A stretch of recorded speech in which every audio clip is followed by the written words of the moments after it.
প্রধানমন্ত্রী শেখ হাসিনা এবং ছোট আপা শেখ রেহানা, আপনাদের দুজনের দায়িত্ব আমার।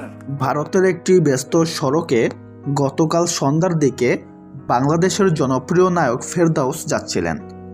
তখন হঠাৎ একটি অসামান্য মারাত্মক রোড অ্যাক্সিডেন্টে তিনি পড়েন। সড়কের বেহাল অবস্থার কারণে গাড়িটি নিয়ন্ত্রণ হারিয়ে পাশের গাছ ও রেলিংয়ের সঙ্গে তীব্র সংঘর্ষে পড়ে এবং গাড়িটি সম্পূর্ণভাবে ভেঙে যায়। সেখানকার প্রত্যক্ষদর্শীরা জানিয়েছেন, গাড়ির সামনে ও ডরা এমনভাবে ক্ষতিগ্রস্ত হয়েছিল যে এক পর্যায়ে সবাই ভেবেছিলেন পরিস্থিতি খুবই গুরুতর হবে। কিন্তু আশ্চর্যের বিষয়, জটিল দুর্ঘটনার পরেও ফেরদৌস ভাগ্যক্রমে শুধুমাত্র হালকা আঘাত পেয়েছেন। তিনি হাসপাতালের প্রাথমিক চিকিৎসা নিয়ে বর্তমানে স্থিতিশীল অবস্থায় আছেন।